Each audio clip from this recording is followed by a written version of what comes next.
1815년 겨울 창경궁 경춘전, 조용히 눈을 감은 한 여인의 생은 파란만장한 조선의 역사 그 자체였습니다. 그녀의 이름은 해경궁 홍씨, 사도세자의 부인이자 정조의 어머니. 70년을 궁중에서 살아남으며 남편의 죽음과 아들의 즉위를 지켜낸 여인. 조선이 낳은 지혜의 화신이라 불리는 그녀의 삶은 한 인간이 권력과 비극 사이에서 어떻게 지혜로 생존했는지를 보여주는 서사입니다. 1735년 영조 11년 여름, 서울 한성부 반송방의 오래된 기와집에서 한 아기가 태어났습니다. 이름은 홍씨 풍산홍씨 가문의 둘째 딸이었죠. 겉보기엔 귀한 명문가의 혈통이었지만 그 안을 들여다보면 사정은 달랐습니다. 가세가 기울어가고 있었고 아버지 홍봉하는 과거 시험마다 낙방했습니다. 어머니 한산희 씨는 살림을 꾸리느라 늘 바빴지만 그런 어려움 속에서도 딸의 눈빛만은 유난히 맑고 또렷했다고 전해집니다. 태어나기도 전 할아버지 홍연보가 꾸었던 태몽이 남달랐습니다. 커다란 해가 구름을 뚫고 솟는 꿈이었다고 하지요. 그는 이 아이는 장차 집안을 일으킬 인물이 될 것이다 라고 말했습니다. 하지만 그 말이 축복일지 시련의 예언일지는 그 누구도 몰랐습니다. 그녀는 어려서부터 비상했습니다. 단 한 번 본 글도 잊지 않았고 듣는 이야기마다 그 뜻을 곧장 깨달았습니다. 하지만 명문가의 자녀라 해도 배움은 쉽지 않았습니다. 집안 형편이 넉넉하지 않아 책 한 권을 얻는 것도 힘들었으니까요. 그럼에도 홍 씨는 집안 어른들의 이야기를 귀 기울여 들으며 세상의 이치를 배웠습니다. 말보다 표정으로 읽는 사람의 마음 한마디 말 속에 담긴 권력의 무게를 일찍이 깨달은 아이였죠. 그녀의 천재성은 가문에서도 화제가 되었고 어른들은 이 아이는 사내보다 더 총명하다고 입을 모았습니다. 하지만 아이러니하게도 그 총명함이 바로 그녀의 운명을 궁궐로 이끌게 됩니다. 1743년 영조는 세자빈을 뽑는 간택을 명했습니다. 온 조선의 명문가에서 어린 교수들이 모여드는 자리. 그 속에 9살의 홍씨도 있었습니다. 가세는 비록 기울었지만 홍봉하는 마지막 기회를 걸었죠. 이 딸이 우리 집안을 다시 일으킬 것이다. 그리고 운명은 그렇게 흘러갔습니다. 어린 홍씨는 간택 과정에서 모두의 시선을 사로잡았습니다. 어린 나이에도 예법에 어긋남이 없었고 말 한마디마다 신중했습니다. 게다가 눈빛은 담대했으나 교만하지 않았습니다. 그 눈빛이 훗날 조선의 운명을 바꿀 정조의 어머니의 눈빛이었죠. 그리하여 그녀는 10세의 나이로 세자빈이 되었습니다. 궁궐의 높은 담장 안 화려하지만 냉혹한 세계로 들어선 것이었습니다. 그녀의 진짜 인생은 이제부터 시작이었습니다. 7가 44년 10살의 홍씨는 붉은 연단을 밟으며 조선 왕실의 일원이 되었습니다.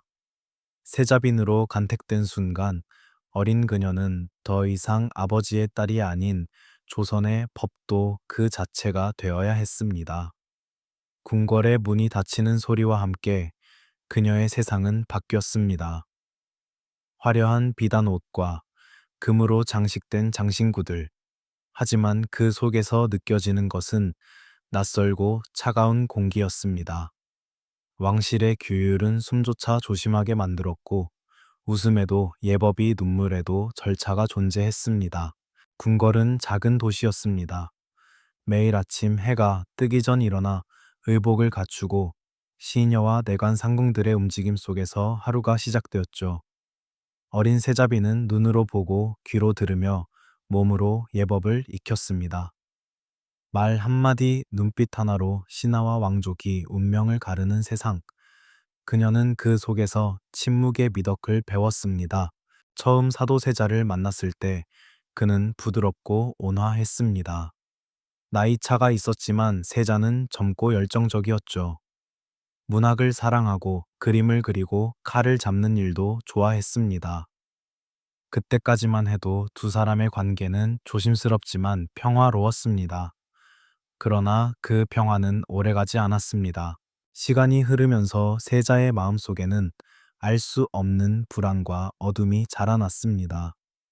공부를 게을리하고 시녀들에게 분노를 터뜨리며 예법을 무시하기 시작했습니다.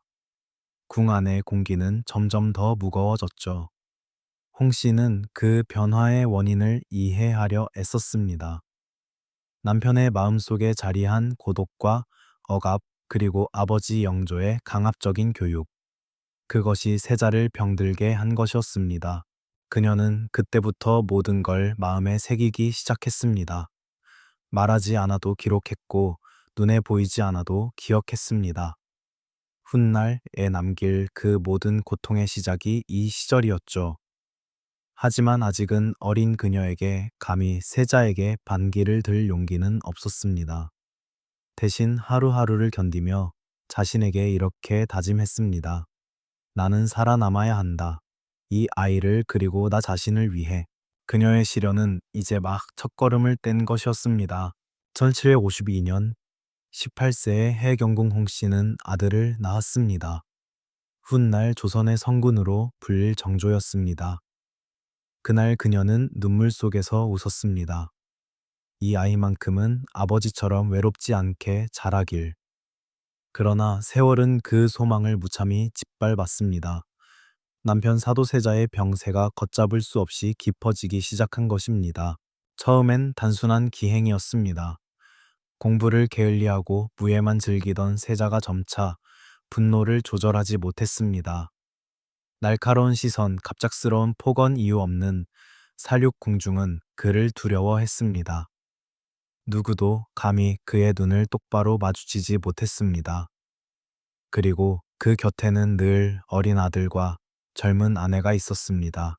해경궁은 공포 속에서도 남편의 병을 이해하려 애썼습니다. 혹시 그가 아버지 영조의 냉대에 짓눌린 건 아닐까? 혹은 궁궐의 끝없는 경쟁 속에서 외로움에 미쳐버린 건 아닐까? 하지만 그런 연민은 곧 현실의 벽 앞에 무너졌습니다. 세자의 광증은 이미 궁을 위협할 정도였으니까요. 어느 날은 하인을 죽였고 또 어떤 날은 벽을 향해 칼을 휘둘렀습니다.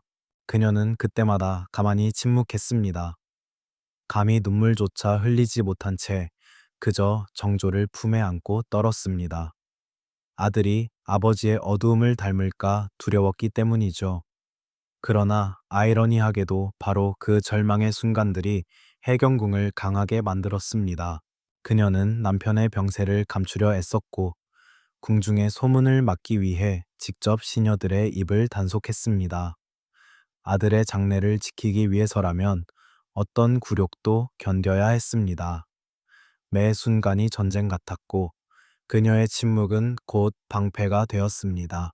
밤이면 사도세자가 광기에 휩싸여 소리를 질렀고 그 옆에서 해경궁은 어린 정조의 귀를 막았습니다. 듣지 말거라. 세상은 언제나 소리를 내는 자보다 듣는 자가 더 오래 남는 법이다. 그 말은 훗날 정조가 평생 품게 된 철학이 되었죠. 하지만 그들의 불행은 거기서 끝이 아니었습니다. 1862년 여름 조선 궁궐을 뒤흔든 이모화변이 터졌습니다. 영조가 친아들 사도세자를 뒤주에 가두어 죽인 사건, 그리고 그 참혹한 광경을 가장 가까이에서 지켜본 이가 바로 해경궁 홍씨였습니다. 그녀의 나이 겨우 29, 남편은 죽었고 아들은 고아가 되었습니다. 이제 세상은 그녀에게 단 하나의 질문을 던졌습니다. 그대는 살아남을 것인가? 아니면 함께 무너질 것인가? 그녀의 답은 단호했습니다. 나는 살아남겠다.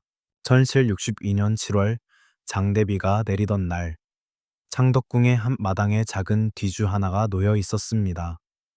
그 안에는 사도세자가 갇혀 있었습니다. 영조의 명령이었습니다.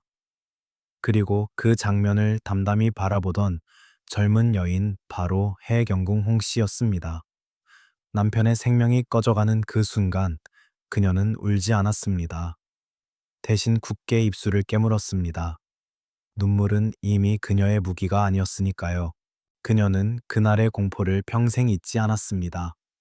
남편의 죽음만이 아니라 시아버지의 냉정함과 친정의 침묵이 더 깊이 그녀를 베었습니다.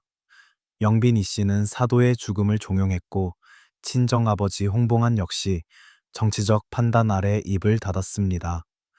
남편은 죽었고 집안은 그 죽음에 협조했습니다.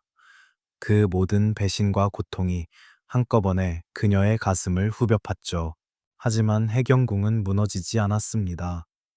그녀는 남편의 죽음을 자신의 종말로 받아들이지 않았습니다.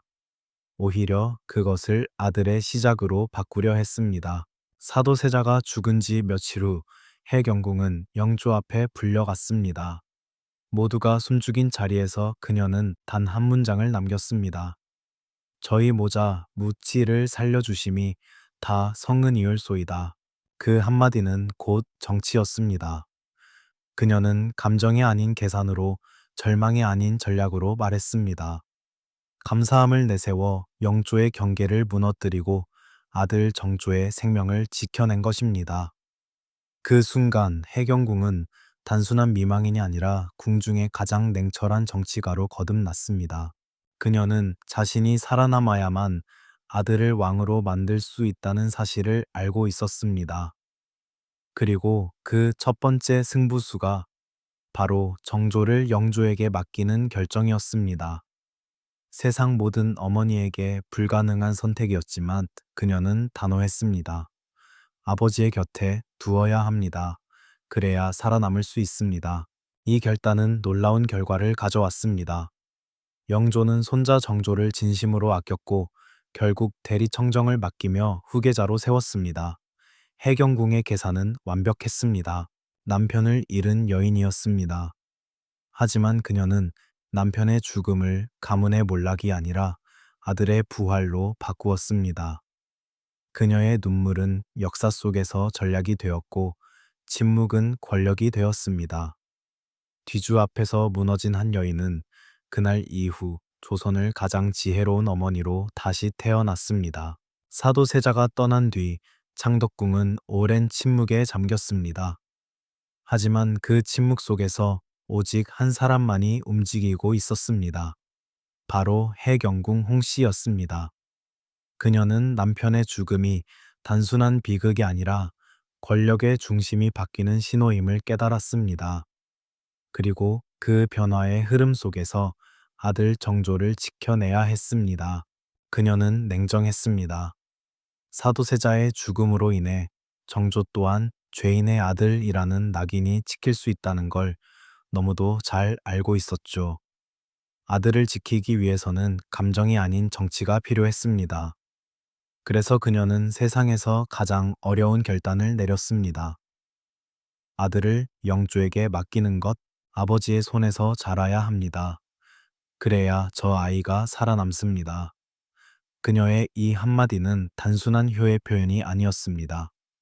손자를 직접 거두려는 영조의 심리를 읽은 완벽한 계산이었습니다. 그녀는 어머니로서의 욕심을 버리고 정치가로서의 이성을 택했습니다.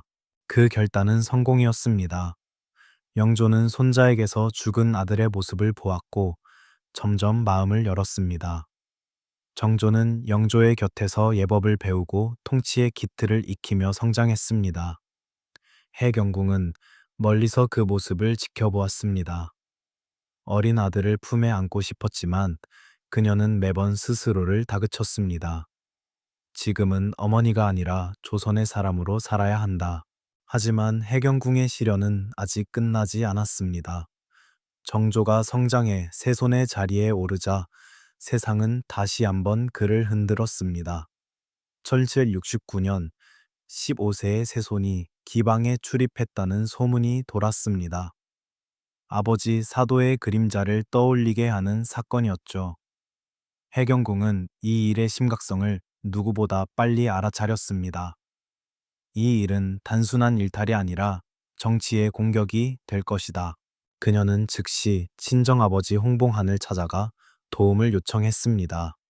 그러나 그는 거절했습니다. 정치의 눈치를 본 것이었죠. 그러자 해경궁은 놀라운 행동을 했습니다. 단식 농성. 그녀는 며칠 동안 음식을 입에 대지 않았습니다. 아들의 명예를 지키기 위해 스스로를 희생한 것입니다. 결국 홍봉안이 움직였고 사건은 조용히 수습되었습니다. 하지만 그 이후로 해경궁은 깨달았습니다.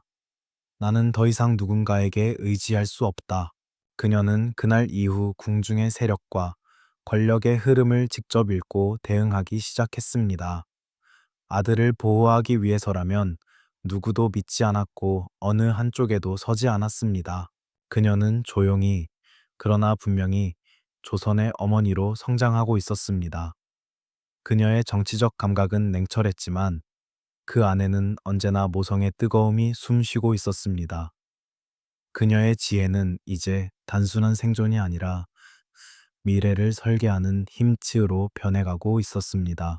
정조가 왕위에 오른 뒤 해경궁 홍씨의 삶은 겉으로 보기엔 평온해 보였습니다. 그러나 그 속은 여전히 폭풍의 중심이었습니다. 왕의 어머니가 되었지만 그녀는 안락함 대신 긴장 속에 살았습니다. 왕권 강화를 위해 정조가 외척 세력을 숙청하기 시작했기 때문입니다. 그 외척의 중심에는 다름 아닌 해경궁의 친정 풍산 홍씨 가문이 있었습니다. 1778년 그녀의 삼촌 홍인한이 사사되었고 1801년에는 동생 홍낙임이 천주교 신자라는 죄목으로 처형당했습니다. 아들이 왕이 되었음에도 친정은 하나씩 무너져 갔습니다. 그녀는 아들의 결정을 이해했습니다. 정조는 새로운 조선을 만들기 위해 피를 흘려야 했습니다. 하지만 그 피가 자신의 혈육이었다는 사실이 그녀의 마음을 갈기갈기 찢었습니다. 그녀는 정조에게 직접 항의하지 않았습니다. 대신 조용히 묵묵히 기다렸습니다. 왕이 되었다는 것은 곧 외로움과 단절을 감수하는 일이다. 그녀는 그것을 너무도 잘 알고 있었죠. 아들이 걸어야 할 길이 험하다는 걸 이해했기에 그녀는 침묵으로 그를 지켰습니다. 해경궁의 이런 절제는 단순한 체념이 아니었습니다. 그것은 지혜였습니다. 감정의 폭발은 한순간이지만 기다림은 세상을 바꾸는 힘이 될 수 있다는 걸 그녀는 알았습니다. 그래서 그녀는 고요히 때를 기다렸습니다. 철경주 5년 해경궁의 회갑이 다가오자 정조는 어머니를 위해 화성행궁에서 성대한 잔치를 열었습니다. 그 행사는 단순한 생일 잔치가 아니었습니다. 정조가 어머니에게 드리는 속죄이자 그동안의 침묵에 대한 감사의 표현이었죠. 행렬은 여드레 동안 이어졌고 궁궐의 여인이 성문 밖으로 나서는 일은 전례가 없었습니다. 백성들은 거리를 가득 메웠고 모두가 한 목소리로 외쳤습니다. 성군의 어머니 만세.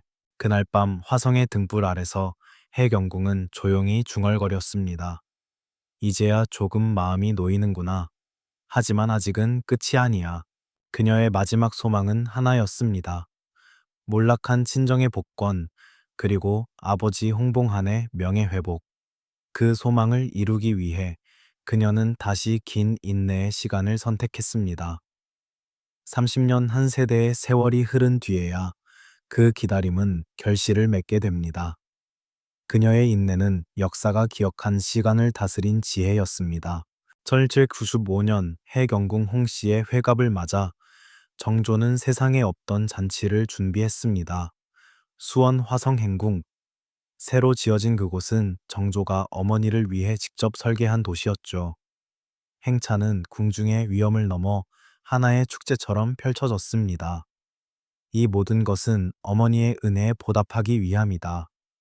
정조는 그렇게 선언했고 백성들은 그 말을 믿었습니다. 해경궁은 여드레 동안 화려한 행렬의 중심에 섰습니다. 왕실의 여인이 궁 밖을 자유롭게 나서는 일, 그것은 전례가 없던 일이었습니다. 궁중의 여자라면 평생 대궐담을 넘지 못하는 게 법도였지만 해경궁은 그 법을 깨고 세상 속으로 걸어 나왔습니다. 백성들은 그 모습을 보고 눈물을 흘렸습니다. 사도세자의 비정조의 어머니가 이렇게 환하게 웃다니. 그러나 해경궁의 마음속에는 여전히 지워지지 않은 그림자가 있었습니다. 남편 사도세자의 억울한 죽음, 그리고 몰락한 친정의 운명. 그녀는 회가변의 환호 속에서도 조용히 기도했습니다. 이 기쁨을 아버지도 동생들도 함께 나눌 수 있다면 얼마나 좋을까. 정조는 그 마음을 알고 있었습니다. 그래서 그날 밤 어머니 앞에 무릎을 꿇고 약속했습니다. 어머니, 제가 반드시 풍산홍씨 가문을 복권시키겠습니다. 어머니가 일흔이 되시는 해 그 약속을 꼭 지키겠습니다.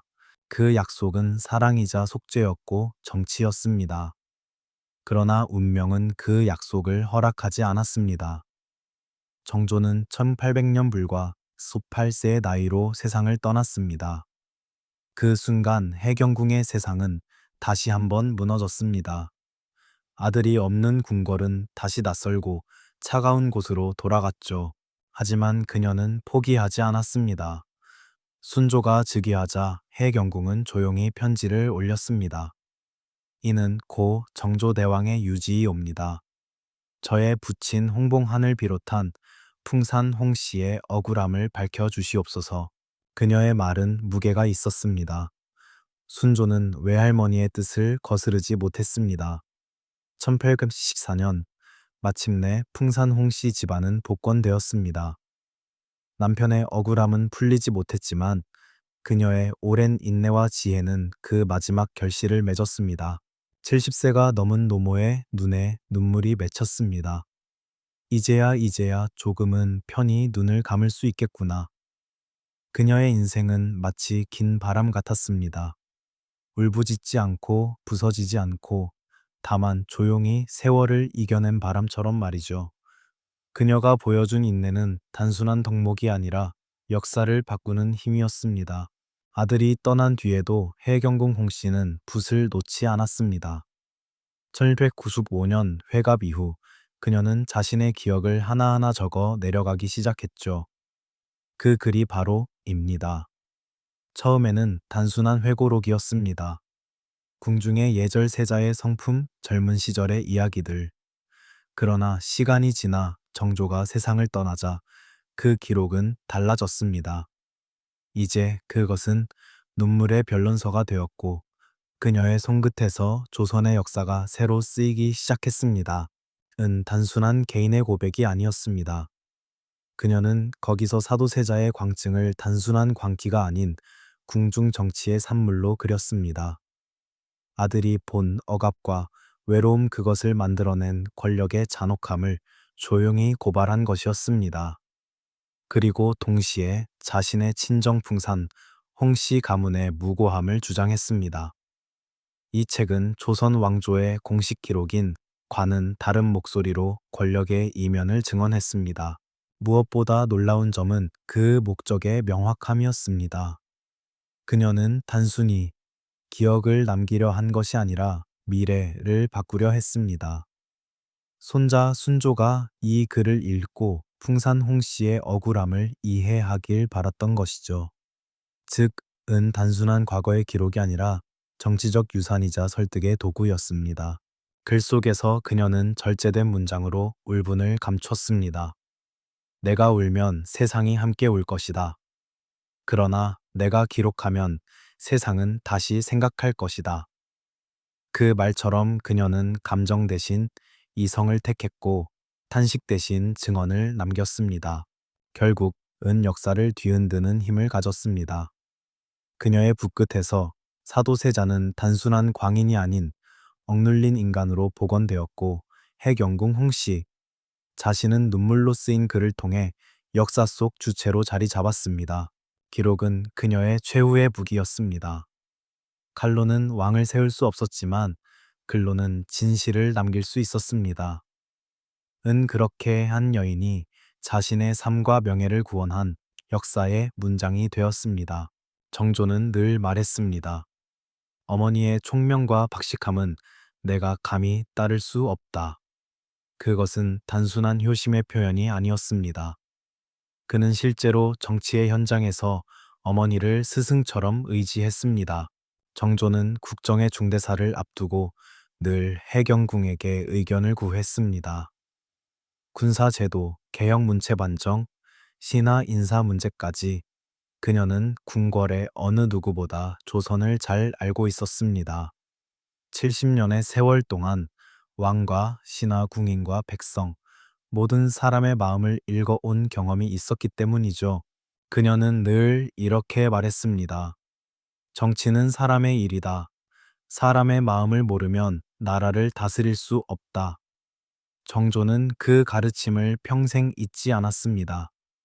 그래서 그는 사도세자의 비극을 반복하지 않으려 했고, 신하를 처벌하되 끝내 미워하지 않았습니다. 그 따뜻하면서도 단호한 통치의 그림자 뒤에는 언제나 해경궁의 지혜가 있었습니다. 정조는 어머니를 존귀한 존재로 대했습니다. 그녀를 자궁치공이라 부르며 사실상 왕대비에 준하는 예를 내렸습니다. 회가변에서는 휘목후이무이라는 존호를 올렸고 그녀가 머무는 처소에는 왕의 친필 현판이 걸렸습니다. 하지만 해경궁은 결코 교만하지 않았습니다. 그녀는 늘 검소했고 자신이 얻은 권위를 사사로운 이익에 쓰지 않았습니다. 왕의 어머니이기 전에 백성의 어머니로 남고 싶다. 그녀는 그렇게 자신을 다스렸습니다. 그녀의 지혜는 단지 정치의 수단이 아니었습니다. 그것은 인간을 이해하는 깊은 통찰에서 비롯된 것이었습니다. 그녀는 늘 사람의 상처를 먼저 보고 그 뒤에 욕망을 읽었습니다. 그래서 적을 만들지 않았고 미움을 받아도 두려워하지 않았습니다. 그녀는 조용히 모든 위기를 기회로 바꾸었습니다. 1805년 이후 병이 깊어져 누워있는 동안에도 그녀는 정신을 놓지 않았습니다. 순조에게 조정의 일들을 물으며 궁중의 균형을 유지하려 했습니다. 그리고 1815년 81세의 나이로 세상을 떠났습니다. 70년 궁중 생활의 막이 내린 그날 궁궐은 깊은 침묵에 잠겼습니다. 정조는 이미 세상에 없었지만 그의 말이 사람들의 입에 다시 오르내렸습니다. 어머니의 지혜는 천하의 거울이었다. 그녀의 시오, 허영 센징, 총명하고 예지로우며 밤낮으로 경계한이라는 뜻이었습니다. 그 이름은 그녀의 삶을 완벽히 대변했습니다. 사도세자의 죽음도 친정의 몰락도 아들의 죽음조차 그녀를 꺾지 못했습니다. 그녀는 오직 지혜로 살았고 지혜로 세상을 남겼습니다. 해경궁 홍씨는 단순히 왕의 어머니가 아니었습니다. 그녀는 조선을 지탱한 마지막 어른이었습니다. 그녀의 삶은 지금도 조용히 묻습니다. 당신은 위기 앞에서 무엇으로 살아남을 것인가? 그녀가 남긴 대답은 명확합니다. 지혜, 배움, 기다림, 그리고 사랑. 이 네 가지가 인간을 구하고 시대를 바꾼다고. 조선의 성군 정조는 어머니를 스승으로 백성들은 그녀를 성모로 기억했습니다. 그녀의 삶은 권력의 중심에서 피어난 지혜의 결정체이자 인간의 품격이었습니다. 해경궁 홍씨 70년 궁중의 파도를 견디며 단 한 번도 감정을 앞세우지 않은 여인. 그녀는 우리에게 묻습니다.